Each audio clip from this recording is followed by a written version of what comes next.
Dzień dobry. Dzisiaj kontynuujemy teorię z pola magnetycznego. Wydawało się, że spotkamy się niedługo w szkole, ale tu decyzje takie nie zapadły, dlatego jak najwięcej teorii staram się wprowadzić, żeby ewentualnie, gdybyśmy mieli już kontakt bezpośredni, żeby zająć się zadaniami. A w formie tej właśnie zdalnej to nawet wprowadzenie teorii jest nawet szybsze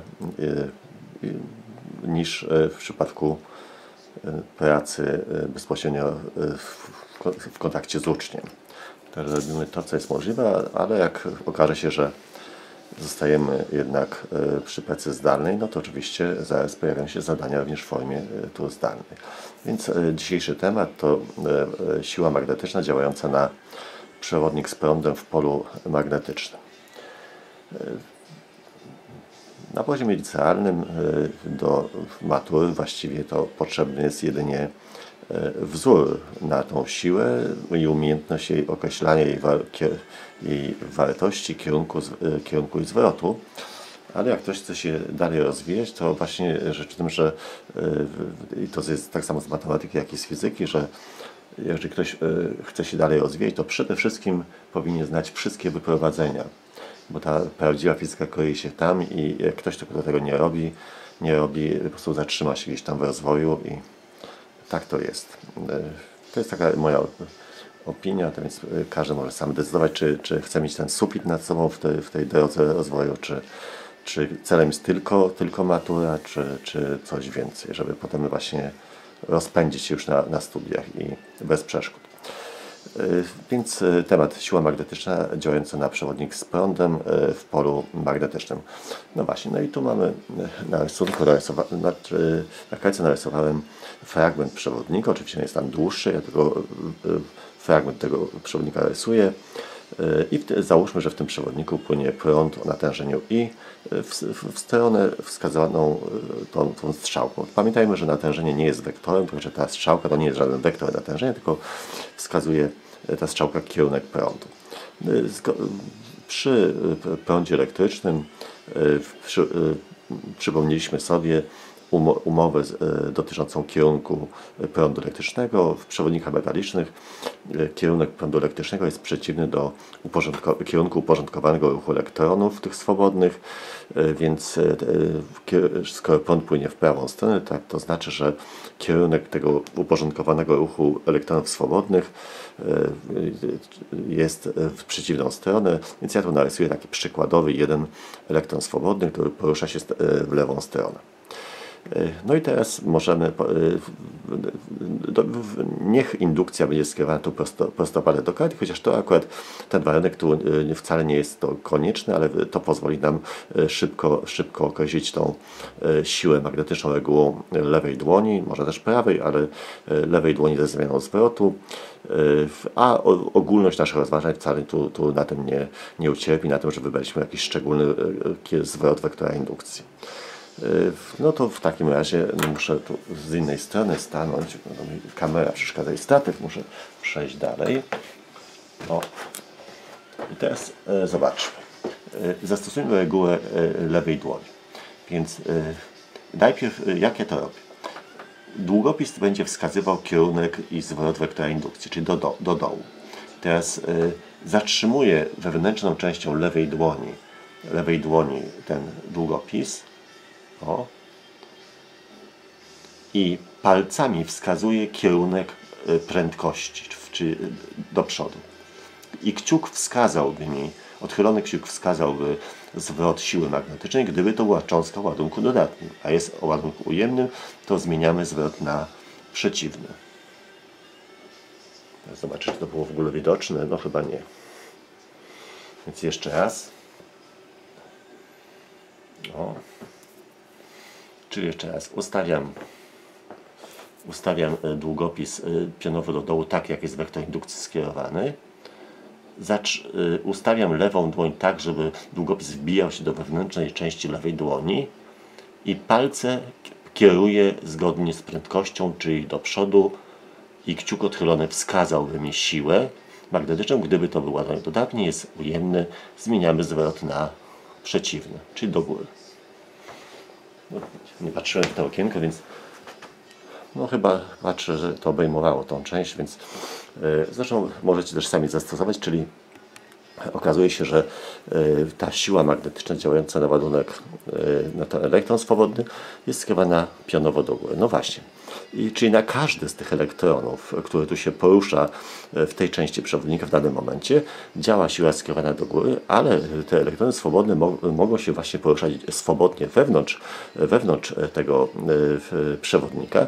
Natomiast gdyby on próbował opuścić ten metal, to w miejscu, które on by chciał opuścić, pojawia się nadmiar ładunku dodatniego, go przyciąga i uniemożliwia ucieczkę tego elektronu, więc ta siła, która działa na przewodnik, na ten swobodny elektron, przenosi się na cały ten przewodnik.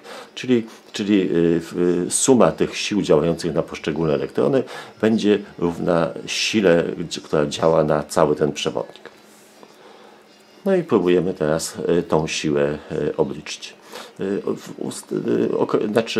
Niech długość tego przewodnika będzie oznaczona symbolem ΔL. My jeszcze wprowadzimy nie oznaczymy nie tylko długość tego przewodnika, to jest ΔL, ale wprowadzimy wektor dla własnej wygody z tego powodu, że prędkość, która występuje we wzorze na siłę magnetyczną działającą na naładowaną cząstkę, jest wektorem. Natomiast natężenie prądu, które się pojawi teraz później we wzorze na siłę magnetyczną działającą na przewodnik z prądem, nie jest wektorem, a tam będziemy potrzebowali iloczynu wektorowego właśnie między dwoma wektorami. Teraz pytanie, jakim wektorem zastąpimy wektor prędkości, który początkowo będzie nam służył do wyprowadzenia tego wzoru. Dlatego potrzebujemy wektora, który jest tak samo skierowany jak kierunek, którego zwrot jest zgodny z kierunkiem płynącego prądu, a przy okazji jego długość powiążemy z długością przewodnika. Także wprowadzamy ten wektor ΔL i jeszcze raz, jego długość to jest wartość jest równa długości przewodnika, a zwrot jest zgodny z kierunkiem płynącego prądu. No i teraz, tak jak mówiliśmy, na pojedynczy swobodny elektron poruszający się w rozparwanej części przewodnika działa siła magnetyczna o wartości i przypominamy sobie wzór na siłę magnetyczną, to jest F, ta siła to jest ładunek cząstki razy wartość prędkości cząstki razy wartość indukcji i tamten sinus występuje, sinus kąta między wektorem prędkości i wektorem indukcji. Ponieważ to jest siła działająca na ten, powiedzmy, pierwszy elektron, no to niech to będzie tu F1, no to wtedy przy prędkości wstawiamy V1. No ładunek elektronu każdego jest taki sam, jest to ładunek elementarny, więc pojawi się E i reszta. I tu już pominiemy ze względu na to, że te elektrony wszystkie poruszają się tu w lewą stronę, więc tu już nie piszę V1 czy V2 czy V3, po prostu V to jest prędkość tych elektronów, jest wszystkich skierowana, wektor prędkości jest skierowany w lewą stronę, więc niech to będzie ta prędkość jakby średniego elektrona, ale zwroty i kierunki są takie same, więc to nie ma znaczenia, czy to jest V1, V2 czy V3 czy VN. No i właśnie, czy to jest siła, i pamiętajmy, że to jest ładunek elektronu, bezwzględna wartość ładunku elektronu, czy ładunek elementarny. No bo elektron ma ładunek elementarny, proton też, tylko że proton dodatni, a elektron ujemny. Ale w tym wzorze akurat na wartość wektora to Q jest bezwzględną wartością ładunku. Tam, gdzie jest ten wektorowy wzór, no muszę pokazać ten wzór szybciutko, że w tym wzorze wektorowym na siłę magnetyczną to Q wstawiamy wartości algebraiczne z uwzględnieniem znaku. Natomiast we wzorze na wartość to Q jest to wartością bezwzględną ładunku, no bo wartość wektora nie może być ujemna. No dobrze, więc mamy już wzór na wartość siły magnetycznej, która działa na ten pierwszy elektron swobodny, który znajduje się w tej części przewodnika, który akurat porusza się w danym momencie w tej rozpatrywanej części przewodnika. No ale tych elektronów jest tu więcej. Oznaczmy, niech ich będzie N. n małe to będzie ilość swobodnych elektronów, które w danym momencie poruszają się w tej przestrzeni od tego końca do tego końca tego przewodnika. No to może tu nawet tu zapisałem. W danym momencie w tej części przewodnika znajduje się n małe swobodnych elektronów. Tu jeszcze o ładunku, że ładunek małe e to jest ładunek elektronu, to jest ładunek elementarny też i wartość tą przybliżoną, którą przyjmiemy, to jest 1,6 razy 10 do minus 19 kulomba. To już tyle razy to powtarzam, że znam to na pamięć. No, zwykle tam 1,602 to przybliżenie też można przyjąć dokładniejsze, ale 1,6 to zwykle wystarczy. Chyba że jakieś głębsze rozważania są, no to bierzemy wartość troszkę bardziej dokładną.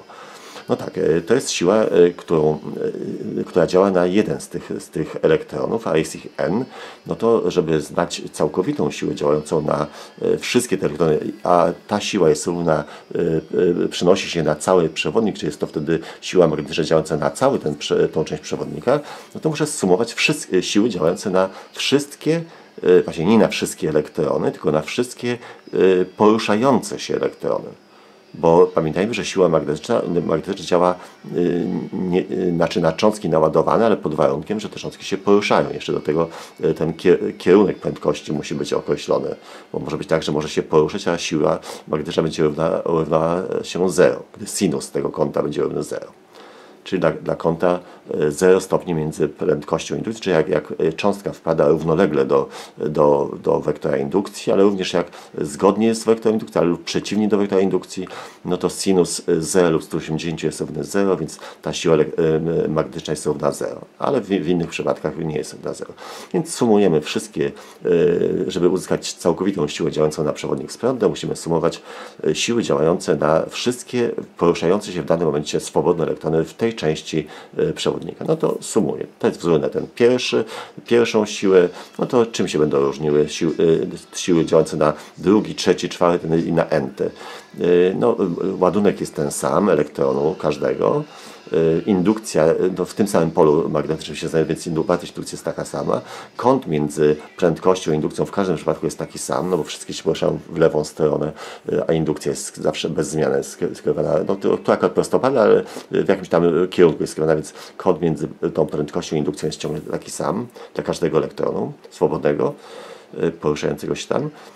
No to w takim razie jeszcze plus i tych wyrażeń jest aż n, czy to jest to ostatnie wyrażenie, będzie ładunek elementarny razy Vn, indukcja razy, jeszcze patrzę, razy sinus kąta między Vn i B. No, między V i B mogę napisać tak samo. I widzimy, że w tych wszystkich wzorach powtarza się, co się powtarza? E razy B razy sinus tego kąta. No to wyłączę to, mogę to wyłączyć przed nawias, to w nawiasie otrzymałbym V1 plus V2 plus V3, V4 aż do Vn. Ja to akurat wyłączyłem część po jednej stronie, a część po drugiej, czyli to, co się powtarzało, ale mógłbym przecież to bez sinus tego kąta mieścić z lewej strony, byłoby E razy B razy sinus tego kąta, ale chciałbym uzyskać taką samą kolejność tych wyrażeń, jak jest w każdym z tych wzorów, więc te prędkości, żeby były na drugim miejscu. To jest matematycznie to jest to samo, czy umieszczę to w środku w tym iloczynie, czy na końcu ten nawias. Dla wygody własnej tak zrobiłem, nieprzypadkowo. No i teraz mam tu sumę tych prędkości. No, gdybym podzielił tą sumę tych prędkości przez ilość tych wartości tych prędkości, to bym uzyskał średnią arytmetyczną wartość prędkości pojedynczego elektronu. No to więc to podzielę to przez n, no ale jak dzieląc nagle, gdybym to podzielił przez n, no to zmieniłbym wynik. To znak równości już bym tu nie pisał. No to żeby wynik był taki sam, to dzielę teraz ten nawias przez n, ale mnożę również ten cały wyraz przez n. I to jedno n łączę z tym ładunkiem elektronu, a drugie n łączę z sumą tych prędkości. I teraz to, co tu występuje, to jest średnia arytmetyczna wartość prędkości, a reszta się nie zmienia. Czy to V, które teraz tu się pojawiło zamiast tej sumy prędkości podzielonej przez n, to jest nic innego, to jakby średnia prędkość tego poruszającego się elektronu, który znajduje się tu wewnątrz, w tej rozpatrywanej części przewodnika. No i dobrze, już mamy to w sumie. I teraz musimy pewne założenia poczynić. Więc teraz założymy, że delta t jest czasem, w którym elektron ze średnią prędkością, tą V, którą tu znaleźliśmy, czy to jest ten wzór na średnią prędkością przebywa rozpatrywany fragment przewodnika. Czyli u nas delta t to będzie czas, w którym jeden elektron, który poruszałby się z tą średnią prędkością, która jest tam w tym wzorem wyrażona, to by z tego miejsca dotarłby do tego miejsca. A tych elektronów jest tu n w danej chwili.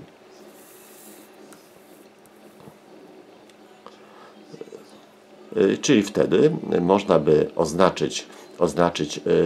obliczyć prędkość tą średnią jako jakby w ruchu jednostajnym, to jest droga przez czas. Jeżeli ten czas to będzie tym właśnie czasem, w którym pojedynczy ten elektron przebywa tą drogę, no to zamiast drogi wstawimy długość tego wektora, czy delta L, długość tego odcinka przewodnika, czyli wtedy możemy zamiast S wstawić delta L, czyli delta L przez delta T to będzie ta średnia prędkość tego pojedynczego elektronu. No właśnie. I w tym czasie przez dowolny przekrój poprzeczny przewodnika przepływa n swobodnych elektronów, czyli ładunek delta Q równa się n razy. No właśnie muszę to zaraz wyjaśnić. Jeszcze raz, żeby było, że w tym czasie delta t, czyli w czasie, w którym pojedynczy elektron stąd dotrze tu, to przez dowolny przekrój poprzeczny, na przykład przez ten przekrój poprzeczny tu na końcu, przepłynie n elektronów. I teraz skąd ja to wiem? No to jeszcze raz. W danej chwili, gdybyśmy teraz rozpoczęli obserwację, to tu w tej części przewodnika mamy n tych swobodnych poruszających się elektronów. No i teraz tu jest ten ostatni elektron. No to przed nim jest n tych innych elektronów, tak? No n-1, powiedzmy. Więc gdy ten elektron stąd dotrze tu, no to przed nim tą powierzchnię muszą te pozostałe elektrony pokonać, bo one go wyprzedzały. Czyli w czasie, gdy ten elektron przejdzie stąd tu, przez dany przekrój poprzeczny musiało przejść n elektronów. I to można dla dowolnego przekroju również powtórzyć. Czyli skoro n elektronów przepłynęło, to przepłynął ładunek o wartości n razy ładunek pojedynczego elektronu, czyli n razy e. No właśnie. I teraz natężenie prądu to jest ładunek, który przepłynął przez dowolny przekrój poprzeczny delta Q przez czas, w którym to nastąpiło. Czyli w tym naszym czasie delta T, w którym pojedynczy elektron z jednego końca przewodnika dotarł do drugiego, przepłynął ładunek n razy e, gdzie e jest ładunkiem elementarnym. No i teraz właśnie dokonamy pewnych przekształceń. Przypominam ten wzór, który już mieliśmy wcześniej. O, ten wzór, zaraz napiszę, że na siłę F równa się temu. Przepiszę.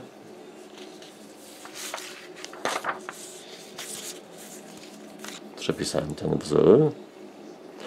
I teraz w miejsce V wstawię właśnie to, co wcześniej było, to delta L przez delta T i zmienię kolejność wyrazów. To delta T umieszczę pod n razy e. No to matematycznie to jest to samo. Czy to będzie n razy e przez delta t razy delta L i resztę, czy to będzie n razy taki ułamek razy reszta, to jest dokładnie to samo. Więc zmieniłem formę, to delta t napisałem. Mógłbym to delta t zrobić kreskę ułamkową i to delta t pod całością napisać, ale nie jest to dla mnie akurat istotne. Ważniejsza jest taka zmiana formy. Czyli zmieniłem formy i właśnie tu widzimy, że teraz n razy e przez delta t to jest nic innego, tylko to, co tu mamy, a to jest natężenie prądu. Czyli zastępujemy ten ułamek symbolem i uzyskujemy już wzór, czy to jest i razy delta L razy b razy sinus, no właśnie, napisałem razy sinus kąta między delta L i b, gdzie delta L to jest ten wektor, no ale przecież tu był inny kąt między wektorem V i b. Czy kąt między delta L i b jest taki sam? No tu akurat w przypadku, gdy ta indukcja jest prostopadła do prędkości, to akurat kąt między b i v i kąt między b i delta L jest taki sam, bo jest to kąt prosty, ale jakby indukcja była skierowana z jakimś innym kątem, to te kąty by się różniły. Kąt między delta L i b byłby równy 180 minus kąt między v i b. Czy te kąty nie byłyby takie same. No dlaczego w takim razie ja napisałem tu zamiast kąta między V i B, kąt między delta L i B?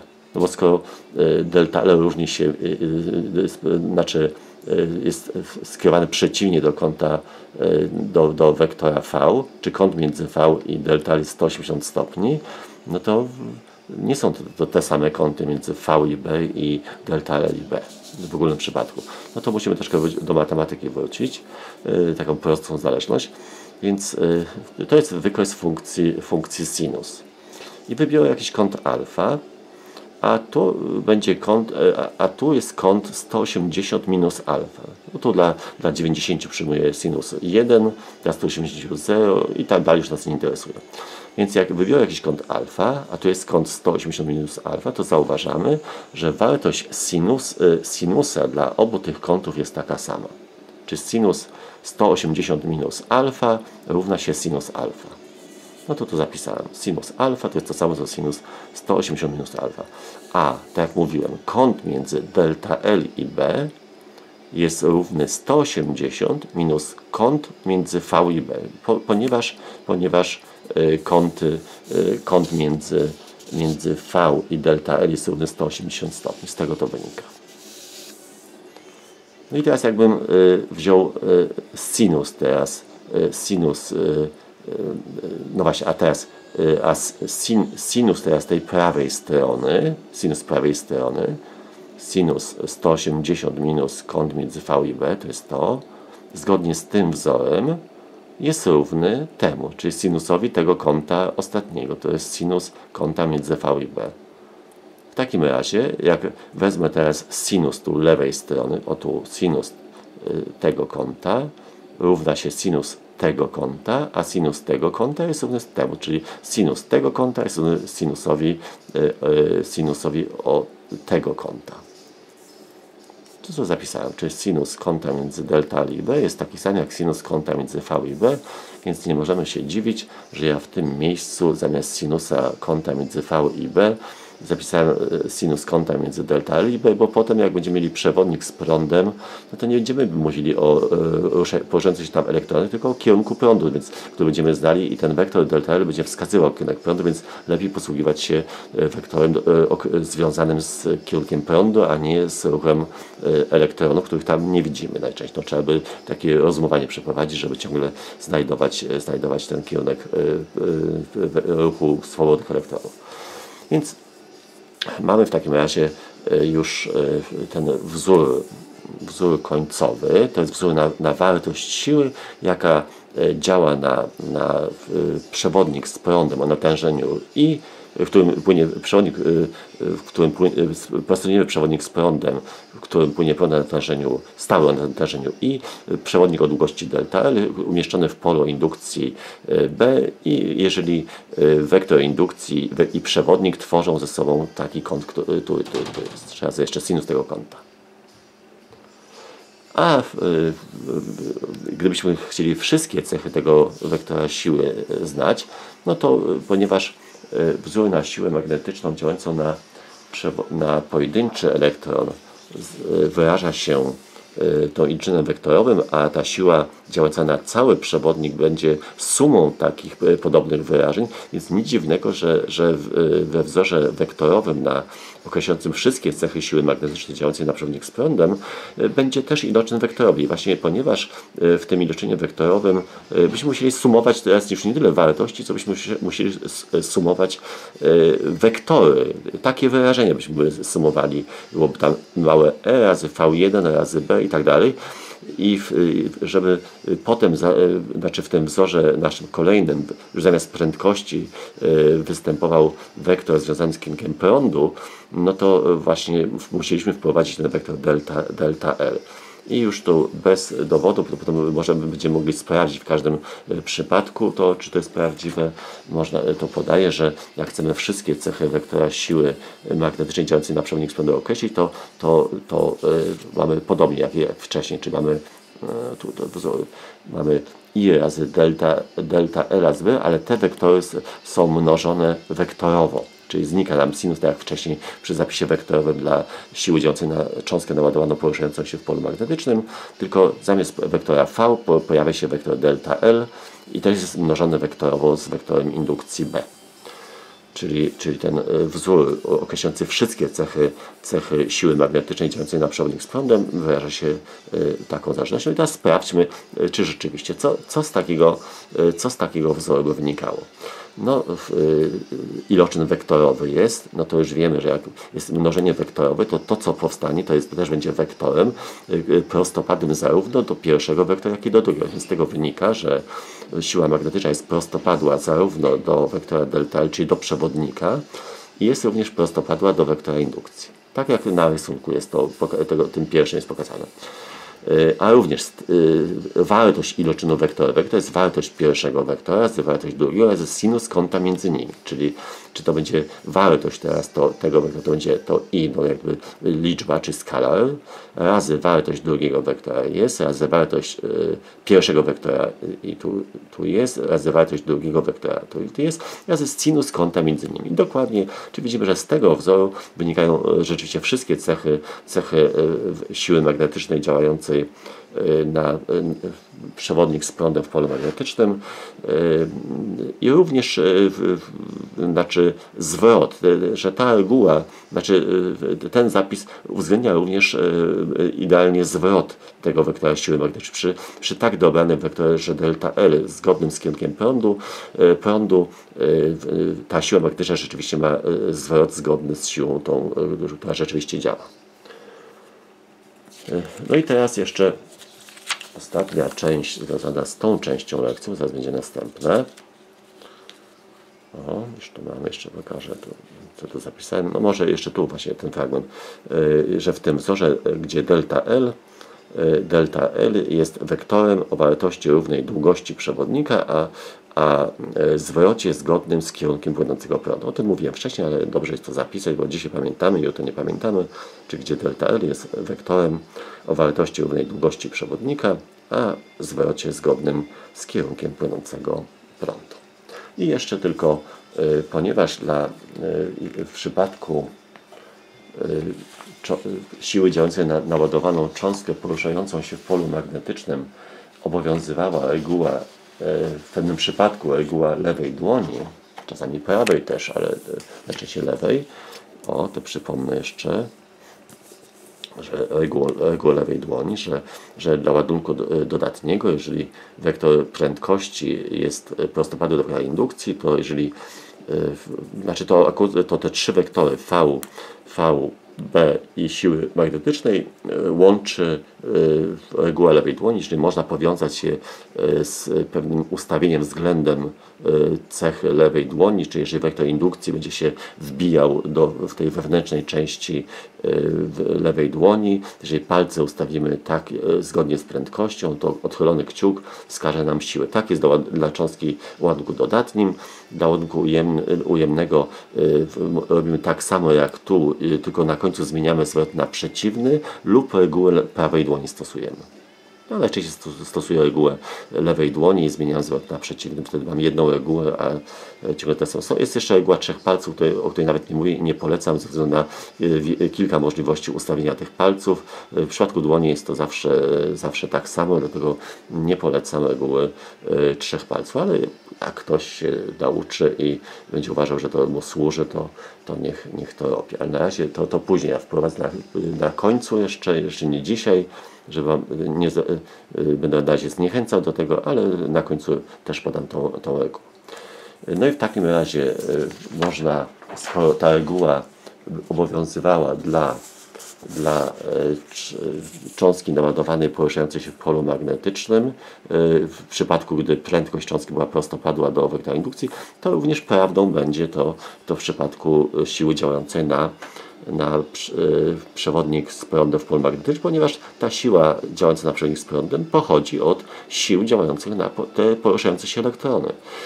I teraz, tylko na szczęście nie ma ujemnego natężenia prądu, jakby ładunek dodatni lub ujemny, dlatego będzie prościej, będzie tylko jedna reguła lewej dłoni. Czyli jeżeli wektor B jest prostopadły do przewodnika, czyli do delta L inaczej mówiąc, to wektory siły magnetycznej, wektor delta L i B, czyli przewodnik i wektor indukcji, można powiązać regułą lewej dłoni i tak jak wcześniej. Mamy tą samą regułę co wcześniej. Ja tu pokażę te reguły razem. Ten sam rysunek, to jest wewnętrzna część dłoni. Tu linia życia i tak dalej. Indukcja tak samo jest prostopady do wewnętrznej części lewej dłoni. Kciuk jak wcześniej i teraz wskazuje siłę magnetyczną, a tylko tu zamiast wskazać, że zamiast palce nie wskazują teraz wektor prędkości, tylko wskazują kierunek prądu. Czyli delta L wskazuje kierunek prądu. I wtedy odchylony kciuk wskazuje siłę magnetyczną, więc jeszcze raz tu zapiszemy.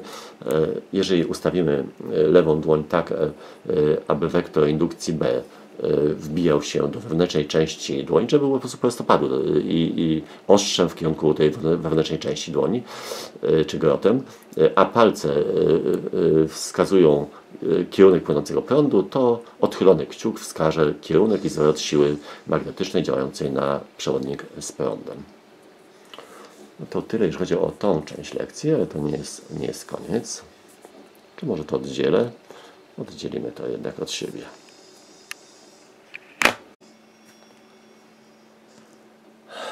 Witam ponownie.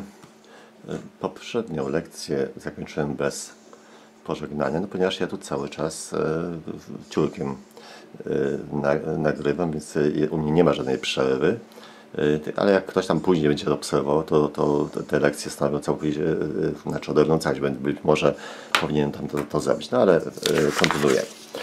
Więc oddzieliłem tą. Poprzednia lekcja dotyczyła siły magnetycznej działającej na przewodnik z prądem w polu magnetycznym, a teraz wykorzystamy zdobytą wiedzę i z tej lekcji poprzedniej, jeszcze z tej wcześniejszej, tam gdzie było o polu magnetycznym wytworzonym przez prostoliniowy przewodnik z prądem wokół siebie i rozpatrzymy właśnie oddziaływanie prostoliniowych przewodników z prądem, a później właśnie w oparciu o siłę, jaką oddziałują te przewodniki na siebie, zdefiniujemy jednostkę natężenia prądu elektrycznego. Ja już kiedyś mówiłem, że przy prądzie elektrycznym, że ta definicja ampera, czyli że to jest coulomb przez sekundę, jest bardzo prosta, tylko tak jak się pisze na kartce. Natomiast realizacja praktyczna jest bardzo trudna, bo zmierzyć ładunek przepływający przez przekrój poprzedniego przewodnika, no jest niezwykle trudno, zwykle są to właśnie jakieś pośrednie pomiary.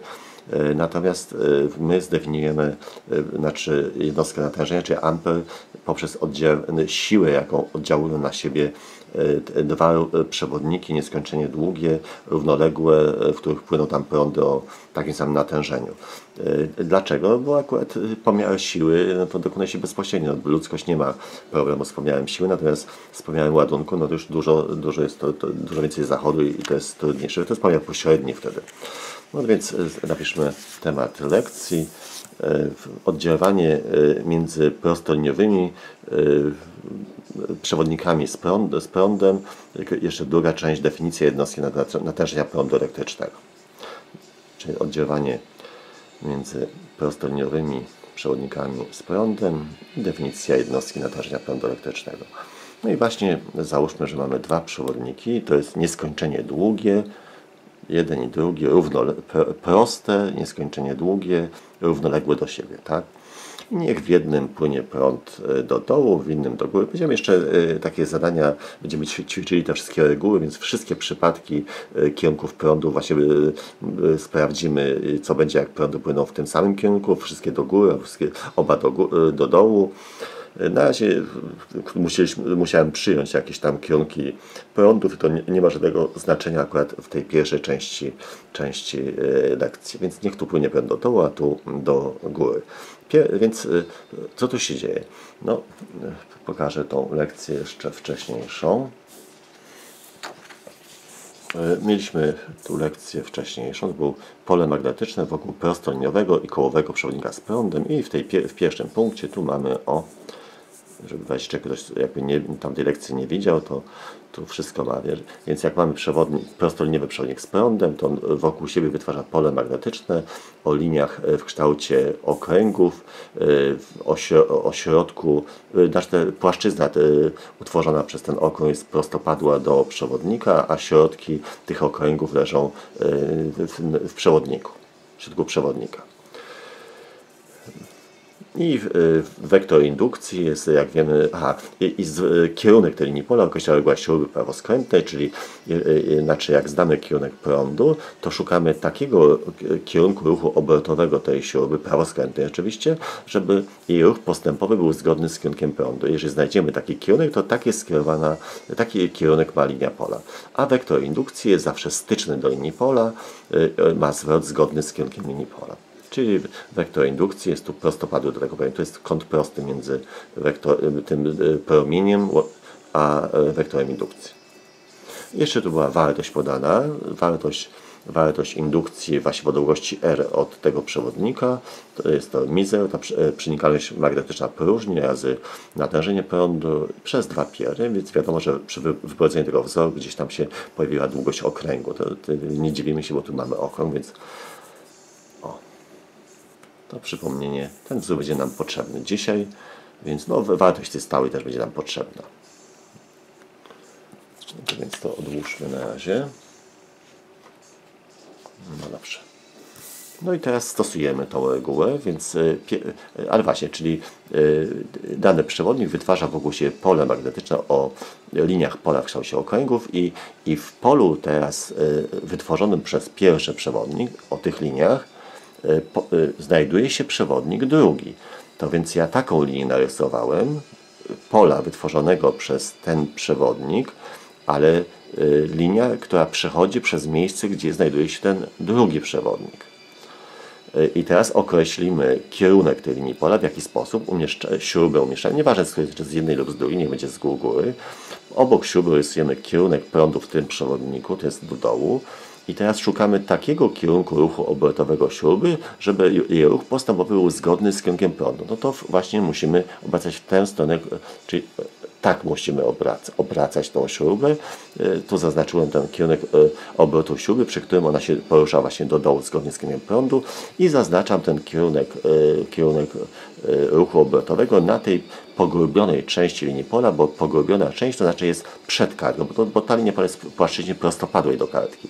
Nie mogę narysować inaczej, takim wrzucie, czyli zaznaczam ten kierunek linii pola najczęściej na tej części, która jest przed kartką, która wystaje i tak perspektywycznym rysunku to właśnie jest ta pogłębiona linia pola, taki kierunek jak na tej śrubie. No i teraz ta linia, tu wchodzi do kartki i tam wychodzi z kartki, czyli w ten sposób ona jest skierowana, tylko tu jest wchodzi do kartki, tam pod kartką jest i wychodzi, czyli czy wektor indukcji jest styczny do linii pola, czy w tym miejscu ta linia pola wychodzi do góry, czy ten wektor jest skierowany do góry, tak. Czy kółko z kropką, bo ten wektor tu, jak ta linia pola przebija do góry właśnie tą kartkę, jak gdyby w tym miejscu, czy kółko z kropką, wektor indukcji, piszę B1, bo to jest indukcja pochodząca od pierwszego przewodnika, czy od prądu tego pierwszego. No dobrze. A teraz powtarzamy to samo dla przewodnika drugiego. Drugi przewodnik wytwarza wokół siebie pole magnetyczne, którego linie też mają kształt okręgów, ośrodków w tym przewodniku. Określamy teraz kierunek tej linii pola, więc obok śruby, rysujemy śrubę, obok śruby kierunek prądu, teraz do góry płynie prąd i szukamy takiego kierunku ruchu obrotowego śruby, przy której ona się porusza, jej ruch postępowy jest właśnie w górę. I to jest, ten kierunek jest zaznaczony na rysunku. Możecie popróbować. Czyli tak trzeba byłoby śrubę, nie wiem czy to widać tak perspektywicznie, tak trzeba by śrubę obracać, żeby ona się poruszała do góry. I zaznaczam teraz ten kierunek ruchu obrotowego jako kierunek tej linii pola na tej pogłębionej części linii pola, czyli tej, która jest przed kartką. Bo ta część jest za kartką, a ta jest przed kartką. A ten okrąg jest prostopadły, tworzy płaszczyznę prostopadłą do tego przewodnika i do kartki również. I teraz ta linia pola tu wychodzi i tu wchodzi do kartki. Potem idzie dołem i wychodzi z kartki. Czyli ta linia pola jest tak skierowana, Czyli tu wychodzi z kartki, czy wektor indukcji jest skierowany tak, bo w tym miejscu ta linia pola wychodzi z kartki. Kółko z kropką, bo znaczy te ostrze idzie nam w kierunku oczu.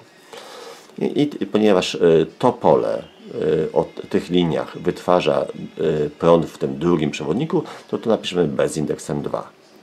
No co my jeszcze potrzebujemy do określenia siły magnetycznej? Siły magnetycznej, no potrzebujemy, teraz wzór musimy, działający na przewodnik z prądem. No to musimy, teraz jeszcze to z lekcji niby dzisiejszej, ale dla Was to jest ta inna już lekcja. Aby określić siłę magnetyczną, potrzebujemy kierunek prądu, wartość natężenia, kierunek prądu, to jest delta L ten wektor, i wektor indukcji. Musimy te dwa wektory, już ten wektor mamy, kierunek prądu mamy, ale nie zaznaczyliśmy wektora delta L. Wektor delta L jest tak samo skierowany, jego zwrot jest zgodny z kierunkiem prądu. No to trzeba to narysować. No, żebym te kartki nie pomieszał, tu będzie. W takim razie, żeby określić siłę magnetyczną, muszę narysować jeszcze z tego miejsca wektor delta L. On jest zgodny z kierunkiem prądu, więc wektor delta L2 tu będzie, a w przypadku drugiego przewodnika prąd płynie do dołu, czy wektor delta L1 będzie wskazywał kierunek tego prądu, czyli ta strzałeczka, ten grot jest zgodny z kierunkiem prądu. No i teraz stosujemy regułę lewej dłoni. Dlaczego? Ponieważ w tym przypadku widzimy, że wektor indukcji, wektor delta L, że te wektory są do siebie prostopadłe, no bo wektor delta L jest w płaszczyźnie kartki, a wektor indukcji jest do kartki prostopadły. No i jak stosujemy tą regułę lewej dłoni? Nie wiem, czy to będzie widać. Więc jak to można zrobić? Jak mamy no ja gdybym miał tu więcej przestrzeni, to bym to zrobił z palcem pokazywał, ale niestety to inaczej. Więc ustawiamy jakiś ołówek, czy jakiś ołówek, długopis, tak jak wektor indukcji, czy wektor indukcji jest do góry, czyli tak. I teraz lewą dłonią trzeba, no, muszę jakoś oddalić to od siebie, o. Więc ustawiamy wektor indukcji tak jak wektor do góry. Jeszcze muszę podnieść troszeczkę. O. I teraz lewą dłonią, wewnętrzną częścią lewej dłoni ustawiamy nasz długopis dłoń tak, żeby była prostopadła długopis był prostopadły wewnętrznej części lewej dłoni i odchylony kciuk, czy tu w lewą stronę wskazałby siłę magnetyczną. Tu słabo, może tak, czy jakbym tak ustawił dłoń, to wektor indukcji wbija się we wewnętrzną część dłoni i odchylony palce wskazują delta L, czy wzdłuż kartki i wtedy kciuk wskazuje siłę magnetyczną. Czyli wektor indukcji do góry, palce, ją wbije się wewnętrzną część lewej dłoni, palce wskazują wektor delta L, to odchylony kciuk wskazał nam kierunek właśnie ten prawy. No i teraz trzeba powtórzyć to w tym przypadku. Więc tu wektor indukcji, muszę z innej strony zaraz stanąć. No to idę z drugiej strony w takim razie.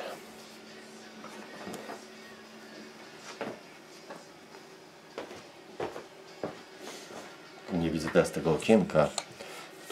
Zobaczę, co tu sięga. Więc tu wektor indukcji wychodzi też. Ustawiamy lewą dłoń, żeby wbijał się wewnętrzną częścią lewej dłoni. Palce wskazują wektor delta L i odchylony kciuk wskazuje siłę magnetyczną, czyli wektor indukcji do góry. Zastawiamy, jakbyśmy zatrzymywali to ostrze wewnętrzną częścią lewej dłoni. Palcami wskazujemy kierunek delta L. Odchylony kciuk wskazuje nam siłę, czy naszą lewą stronę.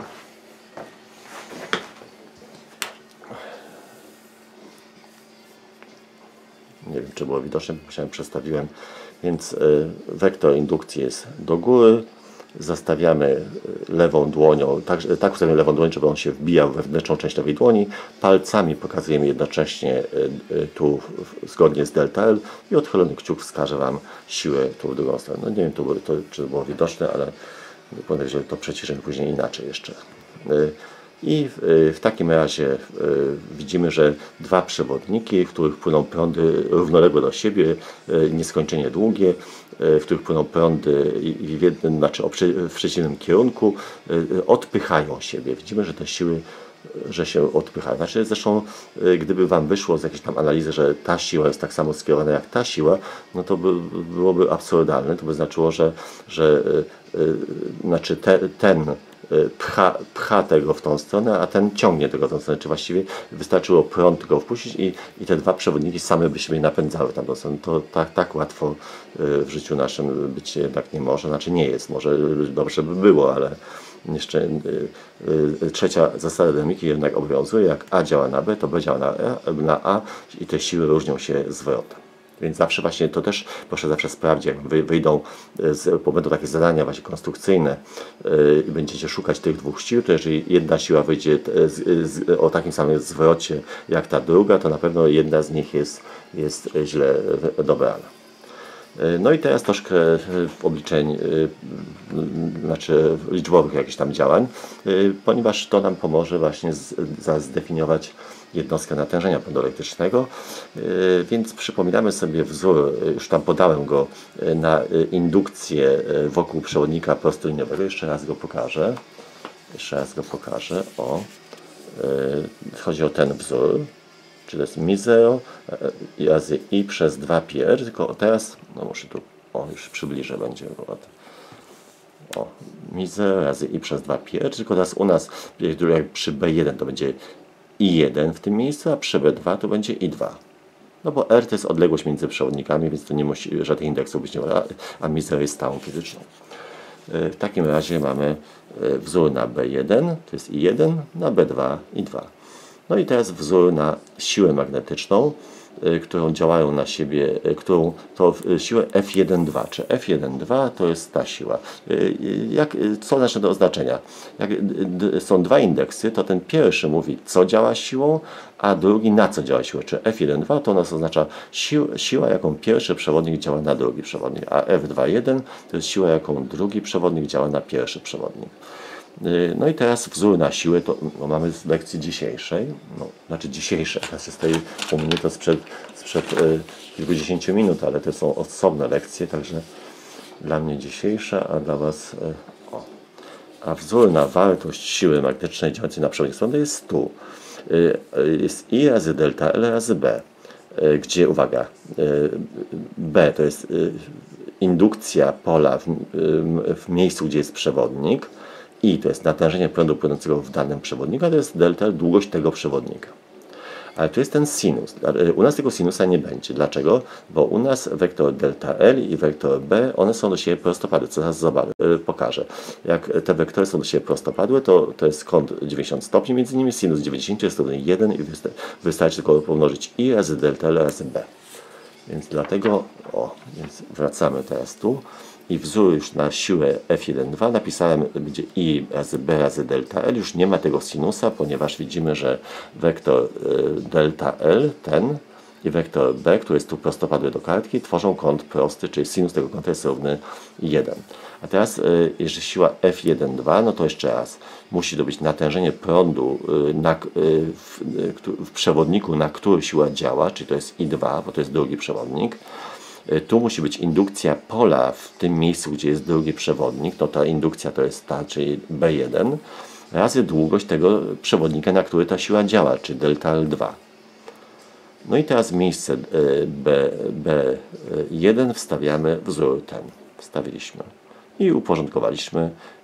I1 razy I2 będzie w liczniku, to I0 na początku, Mi0 na początku, napiłem w mianowniku, delta L2 do licznika przesunąłem. I podobnie wzór na siłę tą drugą. No to musi być też I razy B razy delta L, tylko jakie I? To działa siła na pierwszy przewodnik, to musi być natężenie prądu w pierwszym przewodniku, musi być długość pierwszego przewodnika, ale musi być pole magnetyczne, które jest w miejscu, gdzie jest pierwszy przewodnik, czyli to pole. A to jest pole wytworzone przez drugi, to my B2 oznaczyliśmy, czyli teraz B2. No i wzór na B2 tu mamy wyżej, wstawiamy, zmieniamy tu formę I widzimy, że wzory są bardzo podobne. Jeżeli byśmy rozpatrywali siłę działającą na fragment jednego i drugiego przewodnika o tej samej długości, no to byłyby identyczne. Gdyby to było równe temu, to było równe, więc zapiszemy. Jeżeli delta L jest równe delta L1 równa się delta L2 i oznaczamy delta L, no to wtedy te dwie siły są identyczne i równe właśnie tyle. F1,2 jest to F2,1 równa się mizer razy I1 razy I2 razy delta L razy przez 2π, gdzie R jest odległością między przewodnikami. I ten wzór zaraz wykorzystamy do drugiej części lekcji, czy do zdefiniowania jednostki natężenia prądu elektrycznego. Najpierw w formie zadania coś tam obliczymy i skorzystamy, potem sformułujemy tą definicję. No to w takim razie już końcówka jest praktycznie. Więc w formie zadania.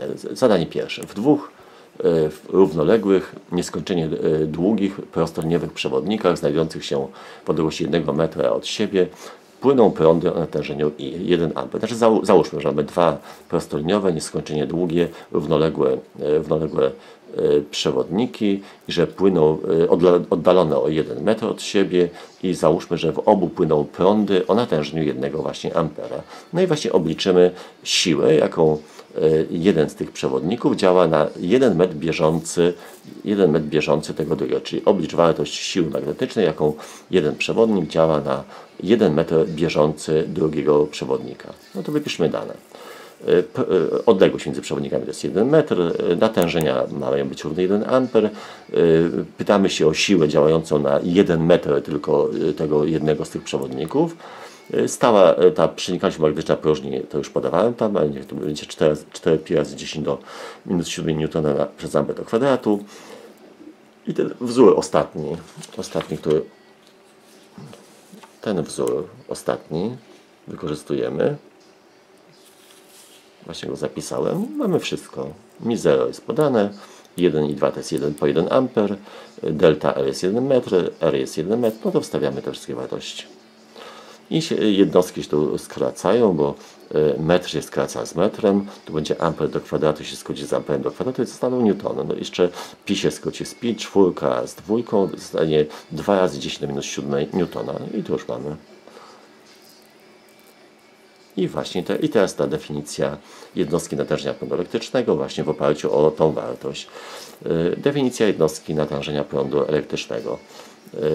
1 amper jest to natężenie takiego prądu stałego, który płynąc w dwóch równoległych, nieskończenie długich, prostoliniowych przewodnikach znajdujących się w odległości 1 metra od siebie powodowałby, że jeden przewodnik na 1 metr bieżący drugiego działałby siłą magnetyczną o wartości F równa się 2 razy 10 do minus 7 newtona. No dziwna definicja, ale dużo łatwiej jest zmierzyć siłę niż zmierzyć ilość ładunków przepływającego. Więc taka definicja, że amper to jest kulą przez sekundę, no bardzo ładnie wygląda, ale w praktycznym zastosowaniu jest niezwykle trudna, no bo trzeba zmierzyć ilość ładunku przepływającego. Nie jest to proste, to są też jakieś pomiary pośrednie skomplikowane, a mierzyć siłę to nie jest tak trudno. Tu z tym ludzkość nie ma wielkiego problemu.